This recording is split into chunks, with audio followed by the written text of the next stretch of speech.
Welcome to HattageUnderground, everybody. This is the mighty METABaron. Karl Kutta and VOICEtheVillain. We want to thank y'all for coming out and listening to us on this beautiful, is it officially summer yet? Spring. It's close enough. Niggas is out. This is a good spring. Romper weather. Romp him weather. No, Pause with a couple commas and everything else. I don't know, man. This romper shit seems to have taken social media by storm. It's been filling up my timeline in the argument about fragile masculinity. So fragile. Why is it so popular? I still don't know why it's so popular. I don't even. One side of the internet says because it's another assault on masculinity and how you can only be proud of being a man if you're on some bitch nigga shit.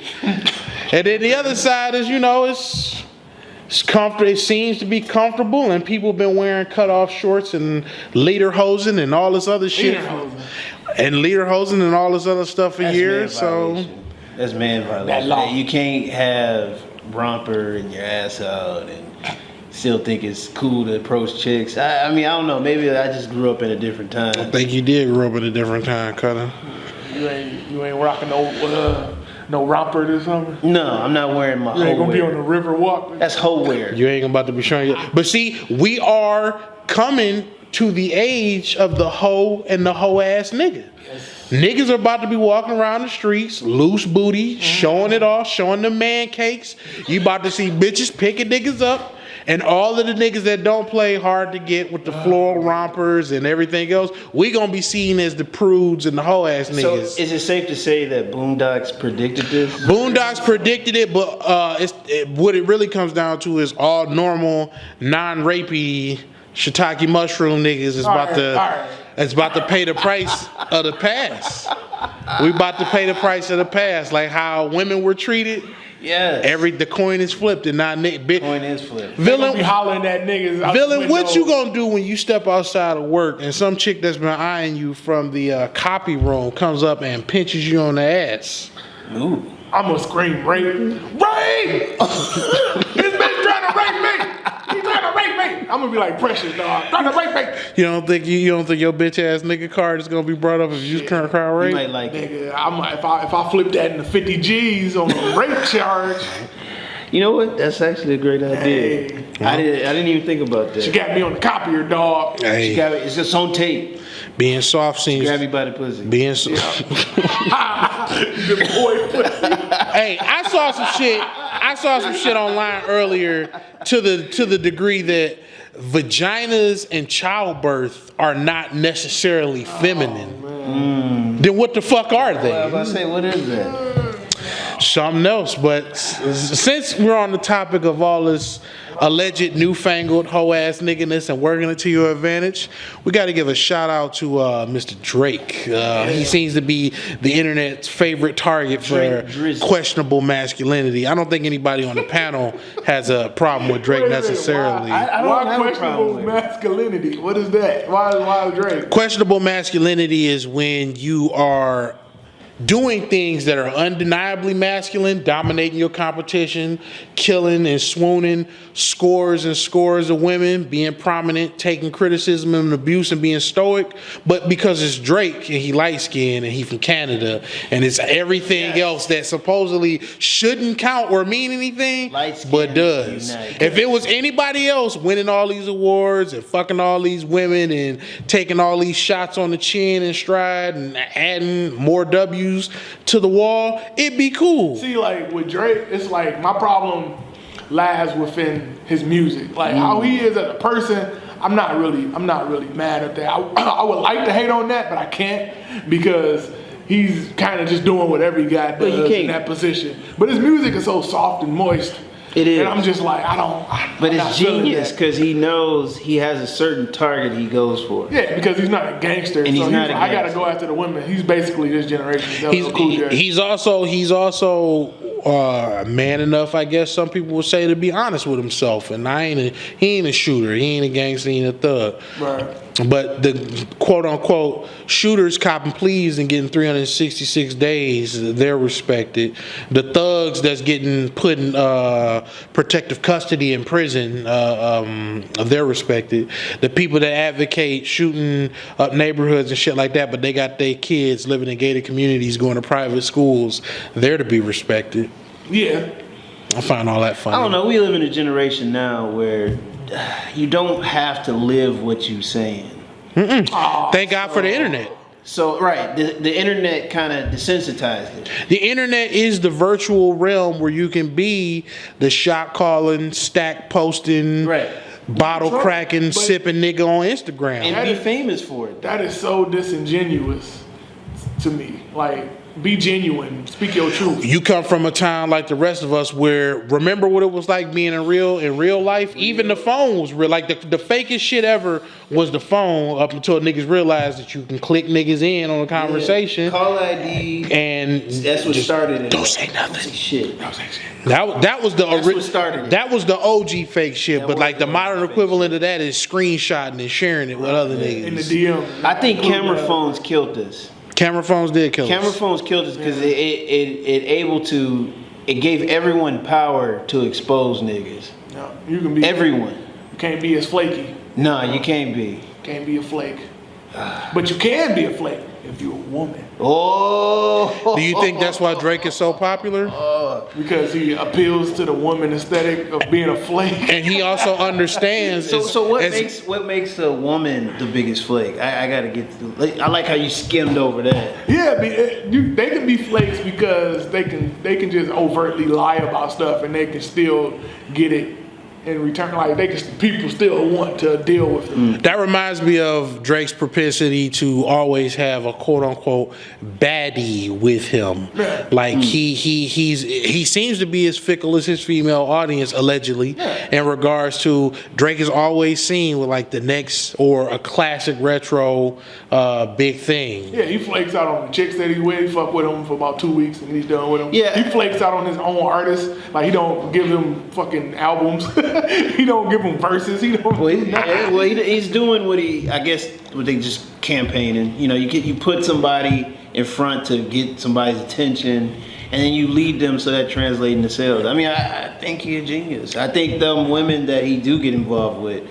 he blows them up. He blows them up a lot, but I think what's more important is he knows to get rid of them. It seems to be mutually beneficial. He knows Jay-Z. He learned the game from Hov. Yes.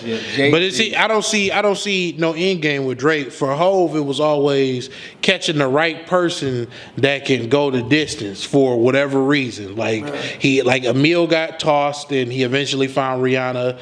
Beans got tossed and he eventually found Kanye. She wanted out of the game.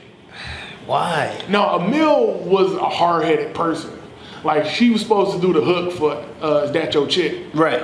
But she was Which was a good song. Yeah, but she was doing something else. Like the video, they was like, "Where are you at? We supposed to be shooting this video." She had all these excuses, and Jay-Z turned to Memphis Bleak and was like, "You know what? You never gonna see that bitch ever again." And they was like, "What happened after that, Memphis Bleak? We never saw that bitch ever again."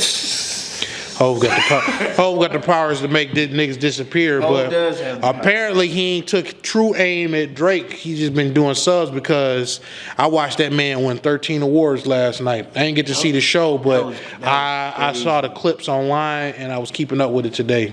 That was crazy. Drake is a superstar. I can't hate on him. I think that show solidified how serious of numbers that he did. I mean, you want to know what? You want to be honest, because we was having this conversation earlier off the record, but the Billboard Awards, based solely off of metrics and qualitative and quantitative stats, shit that you can rapidly pull up. Yeah. The Billboard Awards might be, I'm not saying that it's the most legitimate, I'm not saying that it's the best, but the Billboard Awards might be the most honest award show because you can forecast who's going to win. Yeah, it's very transparent. You can look it up and you can see the numbers. Well, since we're on the subject of transparency. And also, the Billboard Awards was like 90% white people. I mean, white people. No, I wasn't no allegedly. You can look into the audience, nigga. It was all salt, like 5 pieces of pepper. White people purchase 75 to 78% of the music that Drake and other hip hop artists make. But speaking of hip hop and speaking of transparency, let's get on the subject of everybody's favorite, the most honest and open and readable book in the game. That'll be Bow Wow. We're gonna respectfully call him Bow Wow. I ain't gonna say the little. I'ma still call him little because I still think he a little bitch. Okay. Let's go there. Why you think Bow Wow, bitch? Please. You know what is it about Bow Wow and his genuine falsehoods that that slices on your skin? The lion is an oxymoron. Go ahead. The lying and deceit in the last couple months have left a bitter taste in my mouth. And then on top of that, he always come off like he trying to be this person that he is not. I think he should have stayed in his lane back in roll bounce days. And you want to know something? Stay Disney. I'm going to have to agree, but solely from the standpoint of analyzing that as a child star, you have a decision that you got to make once, you know, your prepubescent days and you actually grow into manhood. You have to make a decision as to whether you're going to leave the game, bow out gracefully on a, you know, consistent descent, or you going to get into the nigger shit and get ultra ratchet. I like Lil Wayne was able to do it for a while, but Lil Wayne is extremely talented. One, regardless of what y'all say, the motherfucker knows how to make songs. And well, that wasn't to y'all, that was to the audience. Oh no, I have a problem with Lil Wayne. Me too, but really? I like Lil Wayne despite my problems. But he knows how to fucking make songs. He knows how to pick features, and he has no problem with getting outdone on his own records. Shout out to Gilly the Kid. That helped. Lil Wayne also give that extra push. Let's not overlook that. We won't overlook that. I'll actually use that to compliment Weezy, because Weezy has a tremendously sharp eye for talent. He does. Or you can be Chris Brown and Bobby Brown, like you said. But see, the extreme nigger shit route, which is it worked, but they might be. I mean, it's ratchet for their own. It's the path to self destruction. Bitches and drugs together will destroy a nigga, and there's only so much controversy you can have before you find yourself. See, look, the king of he wasn't a child star, but the king of the R&B, actually fucking talented, like Bobby and like Chris Brown, more so musically. King of the fucking R&B records, but devolving into the ratchet nigger shit was Rick James. And at what point do you find yourself going from making Super Freak and the glitter and the dreads and you having fun at the parties to you finding yourself with your hands up in the air with 20 police in the basement, you in your drawers, and they find you burning the bitch with a crack pipe? Like, what point? I think that's the pinnacle. But like he set the standard. I think. Yeah, he did. Like with Rick James, none of that shit was out of character. Yeah, I was about to say that was really who he was. He stayed consistent his whole life. Not even his career. His whole life. He was that motherfucker. Shout out to Rick James, man. Only Rick James could wear the shit that he was wearing and slap the niggas that he was slapping, and still managed to die of somewhat natural causes in old age. I mean, it wasn't out of character. Look, if a nigga has a drug habit that's older than his own children, dying of an overdose is a natural death. It's a cause of natural death. Yeah. I think in the black if an addict ODs, that's natural death. To me, that's within the spirit of your regular life. I think he went out doing what he do best. Correct. Cocaine is a hell of a drug. I mean, if he like choked on a steak or died from a heart attack, it would be more shocking. He probably put the coke on the steak. That's better than the dope dick. That's like. Wait. You gotta indulge the listeners about the dope dick. I knew a chick that loved the dope dick. First time I ever heard a nigga talking about dope dick was Ross on that Black Market album. He has a song called "Hit 'Em with the Dope Dick."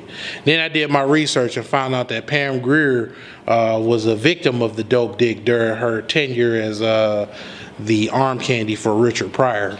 I won't get into those grisly details. You can look that up yourself. But it involved an infection. Yeah. An infection that apparently was prominent amongst starlets in Hollywood at the time. Yeah.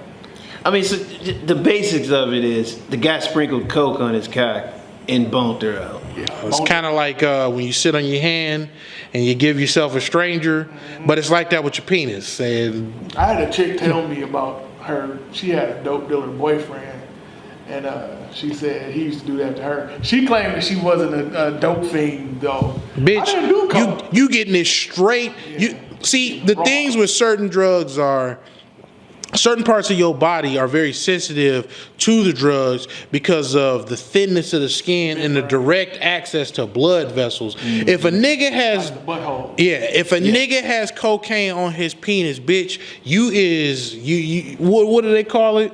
What's the terminology for when you high off coke? A coke whore. You live wired. You live wire. You live wired as fuck. You live. Coke poured out. You got the snow pussy. It's all. Oh man. It's all bad. It's all bad. You can't never come back from that. I feel like it's hard to that's bounce it, back man. once you have coke in up your asshole or in that pussy. I think that's something that They call that shotgun in a beer. When you do How do you know this? put a beer up your ass.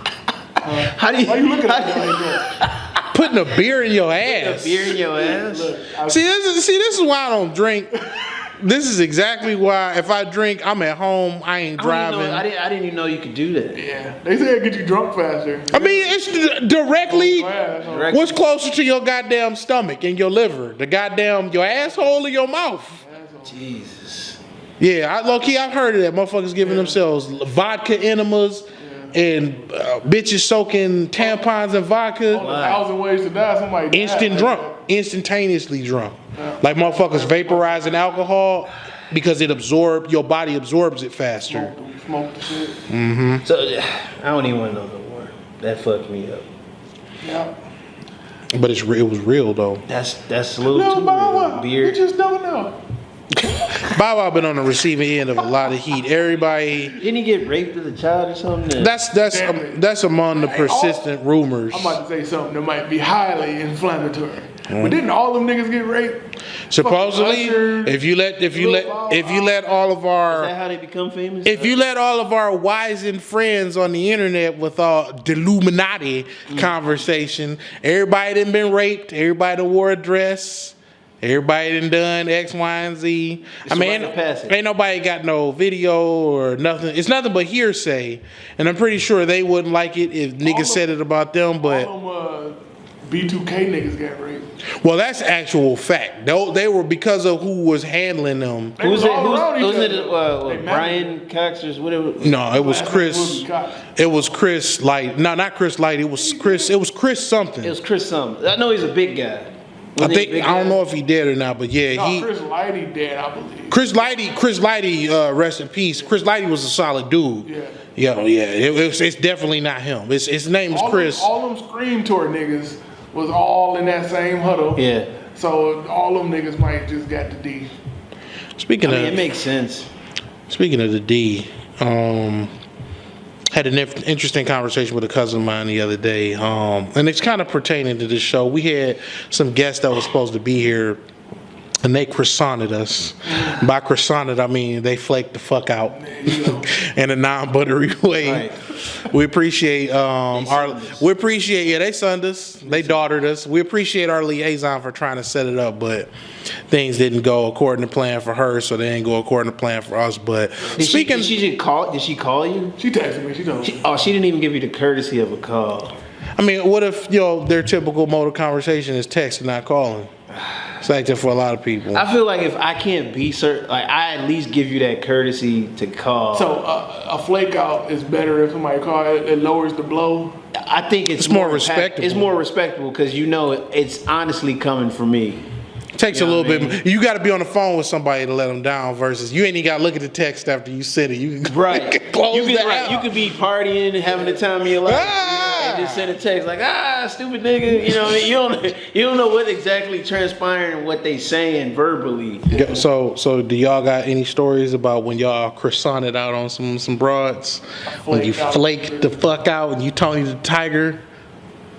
If they told me they was on their period or something, I just be like, you know what? I've done that. I'm not coming. I've done that. Coworker Before invited me over. Some chicks have wisened up and know to not say that they're on the period until after you get there. Ooh. Because they preying on your weakness. You done already fucked her XYZ times on your way over there. Nigga, I took a whole box of pizza back from a bitch because Ooh. I was like, you ain't Looking for I was revenge. like, look, you ain't getting these leftovers. If I can't get a slice, You ain't getting You this can't get slice. no slice. Right.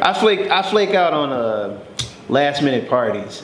I do that. Like if somebody sends me an invite and they'll be like, "Yeah, it's got super last minute," or if it's like the day of, I might flake out of that event. I see that. I've had some like inadvertent flake out recently where I just plumb forgot that it was something going on. Obviously, the pussy wasn't important enough. No, not that. I was talking about parties, nigga. I'm sorry.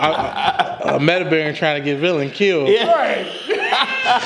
I ain't trying to deal with the knife work of the villainess, so I'm gonna retract my statement.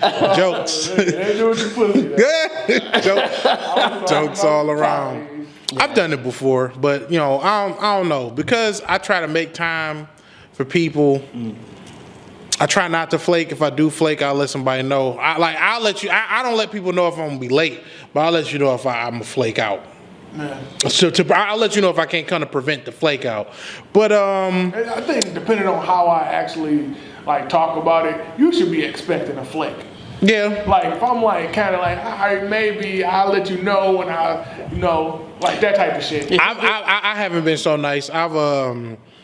I've dealt with a flake. I took a flake on the chin. Was like, you know what? That's fine. That's cool. Mm-hmm. And then I set some shit up. And the next time we met up, it was supposed to be a small engagement, but I made it a very, very engaged engagement. And I started setting up the big one, the next one to be real big and real nice. Like, man, we about to do this. We about to go X, Y, and Z. And then when the next one came around, I sent that bitch a baker's dozen of croissants, flaked, dandruffed the fuck up out of there. I'll tell you what, have you caught a flake, like flaking out Elsewhere? Like what? Like you were supposed to meet them somewhere, and then they flaked out, but you see them at another place. Twice. That's happened to me. Twice. First time, I wanted to get mad and I said something. It was two separate people. I got mad and said something, but I realized that I looked out of character, and I hate looking out of character. I hate looking like my cool is gonna be blown if I ain't put my hand on nobody. If I don't put my hands on nobody, it ain't worth it. No. So the next time it happened, I made sure to be in the same spot as the person, and I just totally didn't acknowledge them. Totally didn't. No, I called somebody out. Because I like to see. I like to see. I called her out on her flake. You did? Yeah, I called her out. I saw we were supposed to go to a party together, and then she flaked out on that one. And so I ended up going to a bar, and then she just walked right through the bar. Nice. And she met up with the group of people that I was meeting up with, but she had no idea that I was meeting up with them. And so she tried to act all coy with it and was cool, and then I called her out on it. I said, so dang, why you show up to this one but not the other one? And she was just like, well, I just wanted to get here. I think I had to get my outfit together, and it was girl stuff. She blamed it on girl stuff. Just say you wanted to go to this one more. Right, just say What's wrong with that. Why can't you just say you wanted to go to this one and you made this big ass lie? Because sometimes inconvenience of the situations. I can bring up a small topic. It's not a segue about when you force the flake. If you're in a committed relationship and you forced to flake out on your female friends because priorities. Yep. Yeah, we was about to go hang out, but the girl or the wife want to do something, and I'm trying to avoid an argument. So you about to take this L. Guaranteed box will always trump everything else. Or at least, it should. It should, right? At least it should. But if it's your wife, even if it's your girlfriend, even if that's your man. Yeah, because you just don't want to deal with certain shit. No. You gotta pick your battles. About this shit. No. I don't want to hear about this shit. So men don't want to. I think that don't go to the shirt folding store. Like a lot of things drive men: hunger, pride, the need for recognition, lust. But the most unspoken force that drives men is the I don't want to hear this shit. That's like, man, if only y'all motherfuckers knew. I think that I don't want to hear this shit is the reason why the world has not succumbed to total chaos and warfare. Niggas have realized how comfort is. Yeah, that's why motherfuckers don't drop nuclear bombs no more, because the backlash of the nuclear bomb is more than the nuclear bomb, because they're just gonna be talking shit about you. And you be like, I don't want to hear this shit. I should not drop that fucking nuclear bomb. So I'm gonna tell the next nigga to not drop the fucking nuclear bomb, because you're gonna be hearing about that shit for the next 40 fucking years. Yeah. Not to mention the nigga that you hit if they boys got nukes. Yeah, that's why people need to start talking. Like if you voice your opinion and have a valid opinion and you say it enough, you say it loud enough, you gonna annoy somebody, and somebody gonna be like, you know what? I don't want to hear this shit no more. Get them niggas what they want. It's the easiest way to get out of the situation, I think. Just give them what they want. I agree. Speaking of giving people what they want, I went to Comicon over the weekend. Oh shit!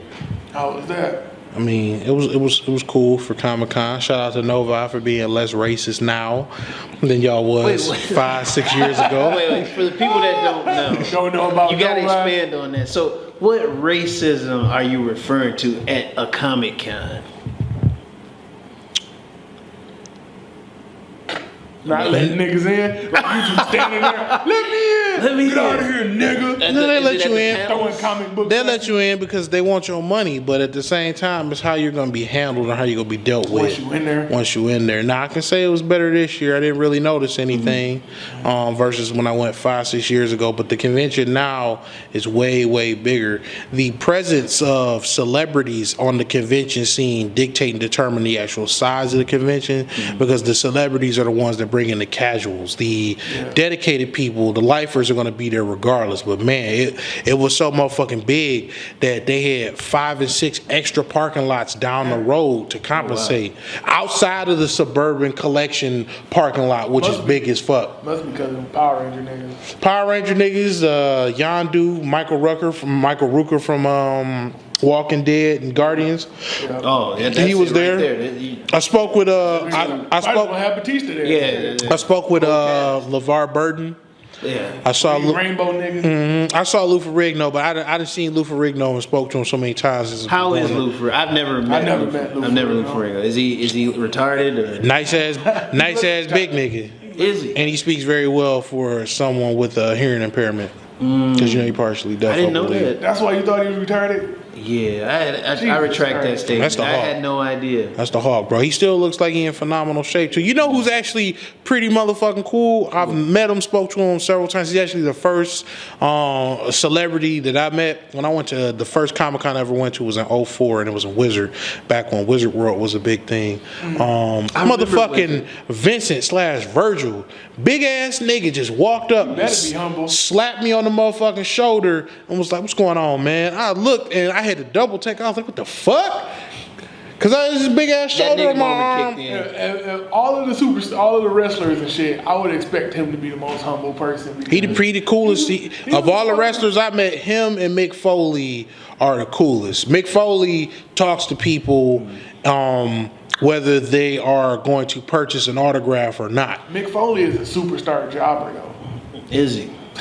Yeah. I don't know. I think he's fair. He's the most But jobbering. he didn't make. See, the difference between Mick Foley and a regular jobber is Mick Foley can make your career. Yeah, the Brooklyn Brawler can't. So it's more of a. I guess it's more for me. It's more of a sell than a job because Foley benefits off of it too. Yeah. Brooklyn Brawler didn't benefit from getting his ass whooped by everybody. I think Mick Foley came into wrestling like, you know what?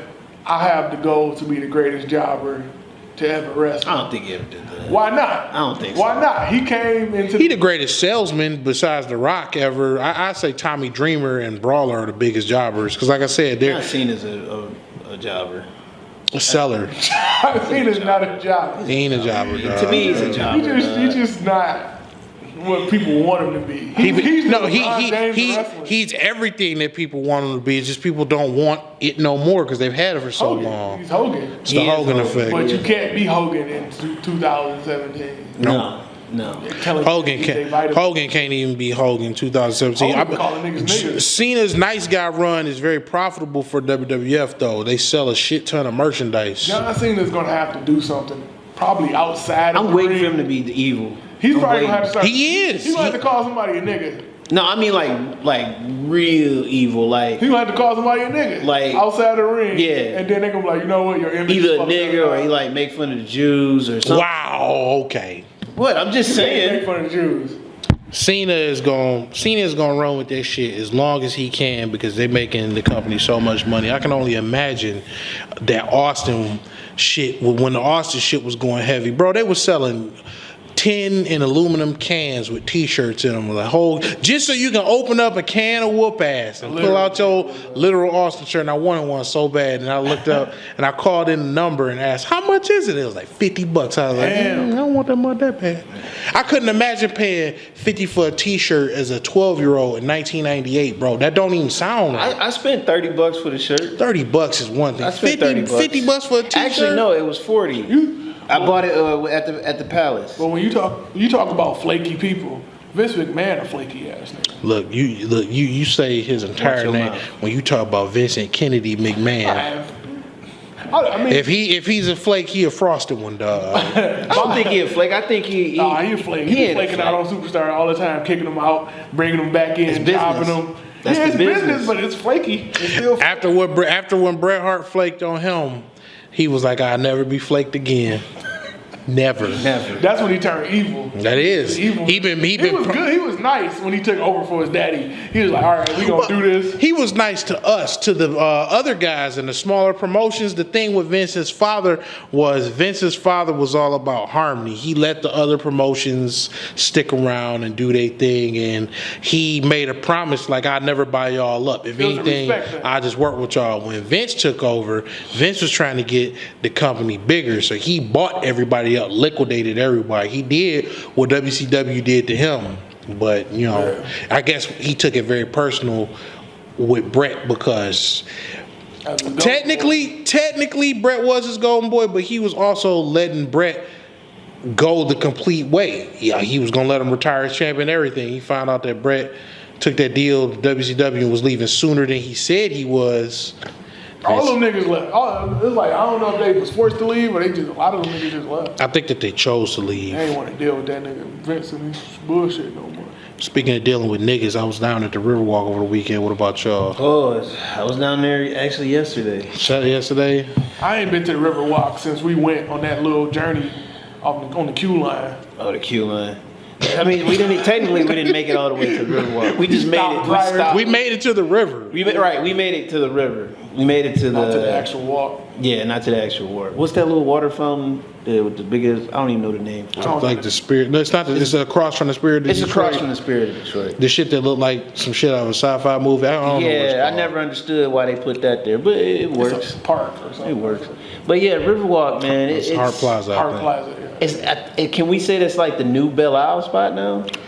Yeah, because niggas ain't about the Belle Isle life ever since Belle Isle became a state park and you need your Yeah, ID. you need your and- ID. State boys, I'm afraid of Yeah, state you can't boys. stay there because what's the curfew like 9 now? 9, 10, yeah. 9, the curfew is even shorter now. You can't even sit up on the. There is no strip really, because if you post up with too many I found that out. If you have like a lot of more than 10 cars, they break that up. Yeah. Damn. Yeah, you can't even just post up. No, you niggers have ruined everything. Yeah. Not cleaning up the gunfights and the bullshit, bodies. the bodies. They had enough. It's a dead body floating in that forest somewhere. Them white people wanted to come down to Belle Isle and enjoy themselves, so y'all had to go. But it's not their fault that y'all didn't want to clean up yourselves. So Like what- I blame niggas for, I blame all of the systematic blah blah blah for a lot of shit, but personal accountability got to come in somewhere. Because, I mean, it don't really take nothing for you to go down to the state, Secretary of State, get the motherfucking shit on your ID. Yeah, but I mean, niggas lazy. They're not gonna do that. And the niggas got fucked up licenses. Yeah. Right. That was about to say. Oh, yeah. license. You can't go to the Secretary of State to get your license done just gonna if you ain't got a You ain't license. got no Kind of defeats Yes. the purpose. Put that shit on your Michigan ID. I neglected to take into account open warrants and how they may impede somebody everybody's ability to travel. But it seemed like the last couple of years the Riverwalk has been blowing up. But I don't even know exactly what's on the fucking Riverwalk except Nothing fucking really, walkway. nothing really. Scenery, And they got those chairs out there, them little lawn chairs. And then if you go by the carousel, they got like a volleyball net with the little sand and everything. I see a lot of Chinese It's a families lot down of there diversity fishing. down there, but I feel like it's going to come to a point because it's already kind of started where somebody got stabbed down there. Damn.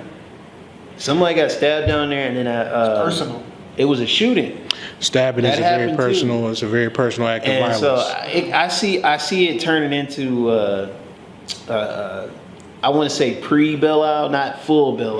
90s Belle. Back in the Scanlor Park era. Back in the no, I don't think nothing can top the Scanlon Park era. Scanlon Park. Niggas getting fucked. I miss the off car and Scanlon. shit. Why do you miss Scanlor Park? Because it was Cause he real, from the east side. but it was authentic. That's why. It was very Detroit. It's very east side. It was very. I felt like Scanlon Park was a very Detroit spot for us to go to. There's no you place sound now. like you sipping Pinot Grigio out of a chipped coffee cup with a Right. pinky out. That's Scanlor. That's Scanlon Park. That's the image. Scanlon Park was you Niggas could, selling bootleg CDs and pussy. man. It was like You the can best. listen to half the album and stick the tip in for 10, nigga. It was I like can't give you Gibraltar both. Trade Center, but in The Chandler. nigga, Trade pussy. what would the nigga version of Gibraltar Trade Center? Are swap meets the nigga version of Gibraltar Trade Center? I think so. It's kind of like a bazaar. Yeah. It's kind of like a bazaar. You go in. It's you can walk in, get you a couch, a puppy. Big lots. You can kind of Bigger lots. Bigger lots. Nigger lots. I fucking hate big lots. What's your beef with Big Lots? Why you gotta beef with big lots? They don't never have like the right kind of like. It's kind of gonna sound kind of weak, but they don't never have like real like handsome knockoff shit. Yeah, it's all great value shit. Most of the time. Do you fuck with Burlington Coat Factory? I used to. I stopped. This is a fucking madhouse. I stopped going. I stopped fucking with Burlington Coat Factory when bed bugs hit Detroit, and I refuse. Everything got to be ordered offline now. Everything got to be ordered offline. Like the only place I feel safe going to buy my clothes now is motherfucking. Besides the shit that I'll order online or go to the mall. Yeah, I don't think they wash those coats. National Dry Goods. Yeah, I don't think they wash those coats. I think they just throw them on the line and they just resell them. Too many off the niggas. Snatch 'em off the niggas with the pastrami perfume and the bed bugs trying on coats and shit like that. I can't do it. All about the people actually trying on the clothes. That shit make me itch. Just thinking about Plus, don't nobody really be in it. Like, no one work. Like, you can't find help in it. Yeah, Burlington. just throw your ass in there. Go fast. Like, I feel right. Like, by the time I find someone, I'm already taking care of myself. Like, You shopping at your own risk. Yeah, there's a risk element. You can catch. Some people bed like bugs. that madhouse shit. But Bro. you can find deals. You can find deals. I say that. I was 4 years old and I saw my first act of violence in the store. I watched a woman stab another woman over a pair of baby shoes at Shoppers World. Shoppers World. Was Right there, Shopper World right was the there shit. on South Schaefer, near River Rouge E-Course and all that other shit. Shoppers World. I used to love Shoppers it was World. It was a hate and love relationship with Shoppers World. That's Because fine. when I was younger, I hated that my mom used to buy the outfit on one hanger. knockoff shit. Like you get the shorts and the shirt set that say Rompers? basketball. Nigga, you was wearing rompers? Nah, I killed. Romper's a one piece, bro. No, that's a one piece. I thought you was trying No. How do you- see- No, let's clear that. Cutters never baby wore Cutter and a a romper. romper. Here's how He's you never wore here's a how you whole know romper. here's how you know you in a romper. If you taking a naked shit, more than likely you wore a You wearing a romper romper. that day. Hey, sometimes them naked shits be clutch. Oh, ain't nothing more comfortable than the naked shit.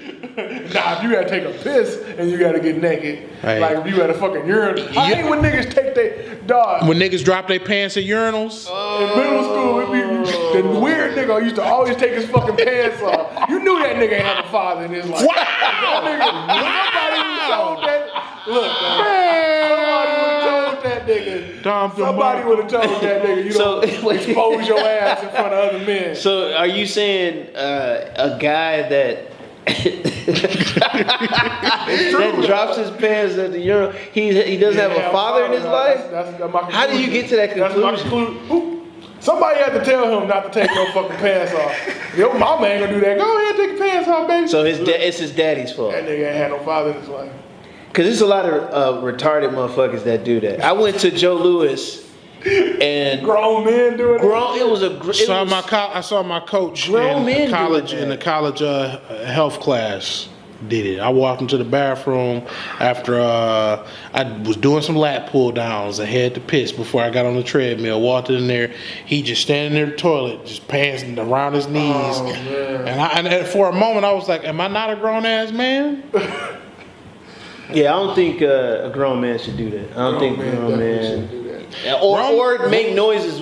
Another thing, a man. I hate that don't shit. make noises while you taking a leak. I do not want to hear you moaning or making.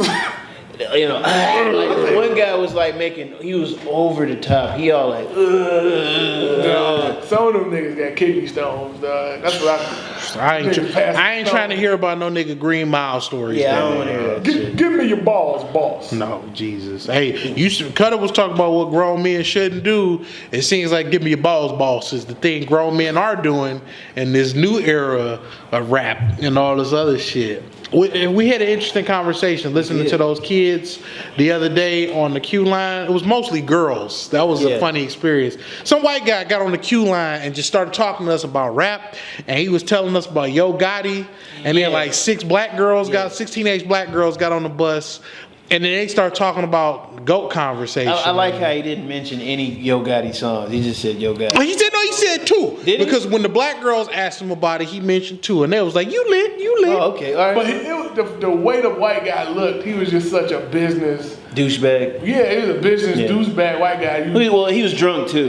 Yeah. He was a little drunk. So he was a little lit. He was just like, let me start talking about rap with these black guys. Hey. They like talking about rap. Since these other whiteys don't want to talk about it. I mean, it was fair. I mean, his usage of stereotypical language was kept to a minimum, which I can appreciate. But he was pretty knowledgeable. He spit a little Black Thought verse and everything. Yeah, he did. Yeah, I did. Okay. I did give him credit for that. White man, black thoughts. But the whole conversation with kid goats, and we've been talking about, some people will call it revisionist history. I call it adequately assessing things. Me and Villain was just having this conversation about Illmatic.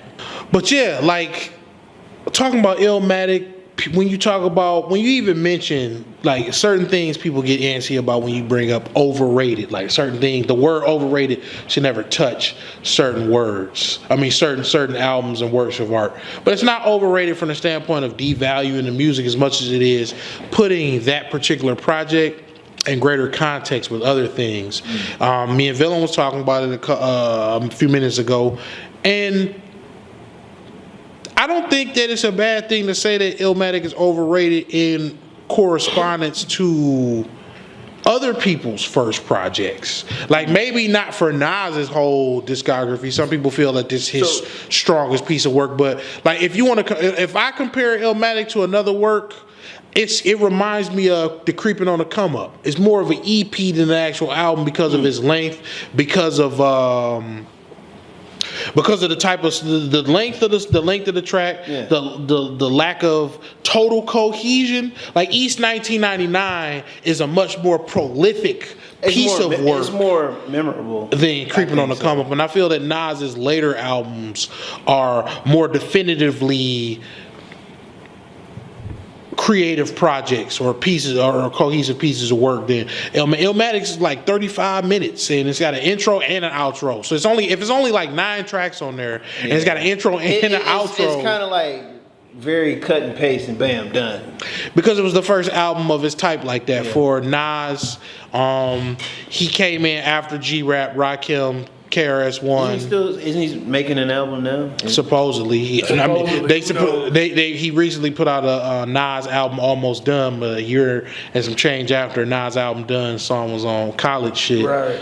but he started utilizing certain techniques and literary devices that no one in his generation was using. I just think Illmatic, it's like his other pieces of work were graded like Compared to that, yeah, they were graded a lot like on a normal scale. This album didn't have that. It was just like, oh shit, it just dropped out of nowhere. We can't believe this type of shit. This is amazing, greatest album ever. That's what happened. I think it's mostly because it's so New York at a time where New York desperately needed something to wrestle control away from the West. But when you be honest and you compare Illmatic to other GOAT status niggas' first albums, Illmatic ain't better than Doggy Style. Illmatic's not better than Ready to Die. It's not better than Reasonable Doubt. But the problem with that is, with Illmatic, what happened with Nas, they needed somebody to take the crown away from Tribe Called Quest at the time. Mm-hmm. They needed somebody, because like they needed a new champion. Yeah, Even though Tribe produced on the fucking album. But whenever it's somebody that's in a league that niggas don't want to be in the league, they need somebody to come in there and usurp the lead away from them motherfuckers. I see that. Just like Drake. A lot of motherfuckers don't like Drake. They harboring and yelling for somebody to come take the crown away from Drake, which I guess is Kendrick. We want Kendrick to come in and take it away from this nigga because we sick of this nigga. You think Kendrick can have? I'm not saying that Kendrick isn't I don't think he sound. I just feel like far as like quality of like work. I think the quality is up there. I just don't think the hit making ability is up there. That too. I don't think he can make songs like Drake that can just like encompass a whole culture and a whole. They've inherited the. Big Sean is a better hit maker than Kendrick is. You think so? Because Big Sean's focus on generating commercial hits and features that are viable. Like Kendrick has a song. I feel like his isn't as solid. When He doesn't make as good music, but he's a better hit maker. But I put it like this. That's why I don't put take him a as a listen. hit maker. Take a listen to. It was on the Mike Will album. The song with Kendrick. It was Kendrick, Gucci, and Ray Shrimmer, and it was Perfect Pint. That song is whack. At least it is to me. It's whack. I did hear that. And on commercial singles, Kendrick drops a lot of whack verses. I don't know if I want to call them whack. No, I can't say that they all. I'm not saying they whack Was verses. Andre 3000's verse on Green Light whack? I say it was whack. That shit was whack. No, I agree. That was whack. But that Green Light. But look, on that verse, on that song with 2 Chainz, what's that nigga name? A$AP Rocky, Drake. Fucking problems. Fucking problems. Drake watched that nigga on that song. He watched him on Poetic Justice He watched too. him on that song. Like, Kendrick on singles isn't the same Kendrick as album Kendrick. I know your fragrance. I think Drake's ability. It's because he can't do the weirdo alien voice. Yeah, I think Drake's ability to deliver is a little bit harder than Kendrick. Like Kendrick, It's more tried and true and tested. yeah, I think Kendrick. We get that you can rap. We get that. You know what I mean? And we get that you got something to say about niggas in the hood and the struggle and all the other shit. But now that it's established that you can rap and you're relatable to the streets and all that shit, not at this point, bro. We need some solid hits from you because Pac never made no fucking excuses about being able to blend to both worlds. You know why I bring up Pac? I only bring up Pac because Kendrick said he's the new Pac. Let me divert and that's from why this. Let me divert from he's that. slowly descending away from the title. Drake has never compared himself to nobody else. He's acknowledged other people. He has acknowledged. Drake doesn't have the same integrity when it comes to making music as Kendrick does. He doesn't have that shit to uphold to. That's why he can come out with ratchet shit. He can come out with soft ass. Well, because he created his own lane now. Yeah, he can just do whatever he wants. Right, he can Kendrick do what he doesn't wants. have that. I want to ask y'all something though. We understand that Kendrick is from Gangland, Compton. We understand that he's had certain interactions with Bloods and Crips and other gangs and everything else, just given his environment, right?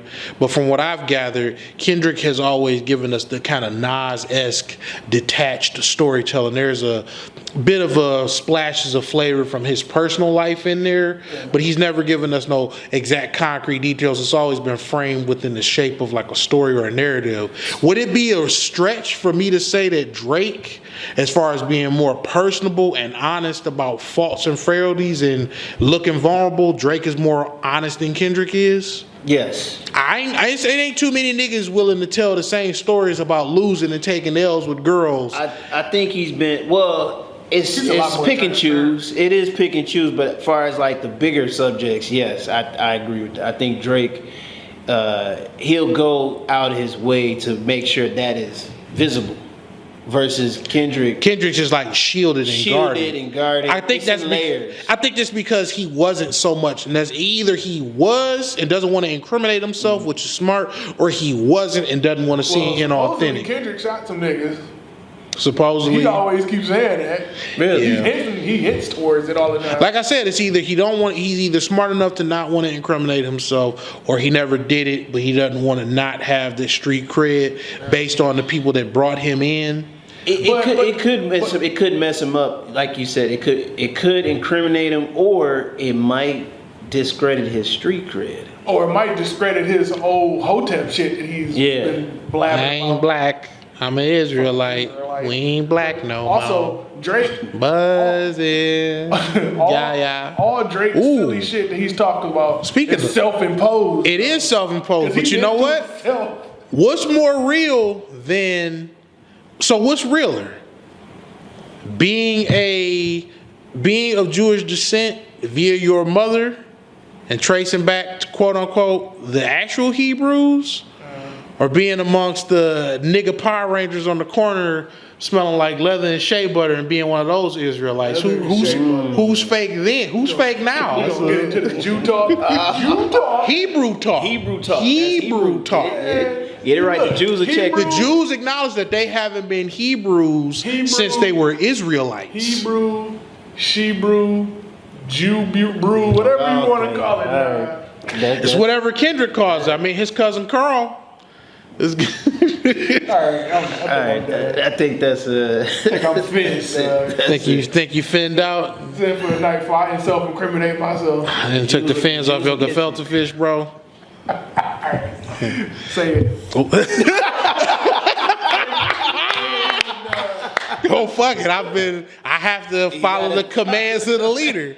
I want to thank everybody for coming out and taking a listen to us. As always, please like, share, and subscribe, and hit that white bell that's next to the subscribe button to get any and all notifications for when we upload the next episode of HattageUnderground. Please do that. But until then, this has been the mighty METABaron, Karl Kutta, VOICEtheVillain. and we are out.